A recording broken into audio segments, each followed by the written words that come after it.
VKR TV VKR voice ఇదే నిజం. మళ్ళొక్క మంచి ముచ్చటెత్తుకొచ్చిన ఏపీలో రిలయన్స్ రూపాయలు 65,000 కోట్ల పెట్టుబడులు, ఏపీకి భారీ పెట్టుబడులు రానున్నట్లు తెలుస్తున్నది. రాష్ట్రంలో రిలయన్స్ ఇండస్ట్రీస్ రూపాయలు 65,000 కోట్ల పెట్టుబడులు పెట్టనున్నట్లు ఎకనామిక్ టైమ్స్ పేర్కొంది. 500 కంప్రెస్డ్ బయోగ్యాస్ ప్లాంట్లను ఏర్పాటు చేయనున్నదని తెలిపింది. ఇటీవల నారా లోకేష్ ముంబై పర్యటనలో అనంత్ అంబానీతో ఈ డీల్ ఫైనల్ అయిందని పేర్కొంది. దీనివల్ల రాబోయే 5 ఏళ్లలో 2.5 లక్షల మందికి ప్రత్యక్ష పరోక్ష ఉద్యోగాలు లభించనున్నట్టు వివరించింది.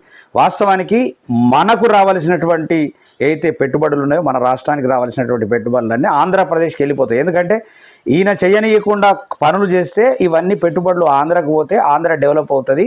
మళ్ళీ తెలంగాణలో టీడీపీ రావడానికి మరి రేవంత్ రెడ్డి ప్రయత్నం చేస్తున్నట్లున్నది. మరి ఎందుకోసం జరుగుతుందో ప్రజలు ఆలోచించాలి.